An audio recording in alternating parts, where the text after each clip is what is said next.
Nəbatət bağı. Maşallah. Ləzzətli deyil, hamı gəlirdi. Vay maşallah. Abdullayevlə də gəlmişik də. Gəzək. Gözəl vətəni. Ərazisi 45 hektar demək. Çox gözəldir də. Hava da təmiz. Gözəlliyə bak.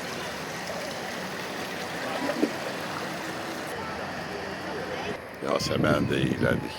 Bak 60'da prezidentin 60 illiyində bu çınarlıq əkilir.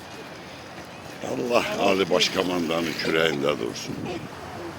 Bak böyle. Mənzərədir. Doğrudan mənzərədir. Vətəni kəs, kəşf et.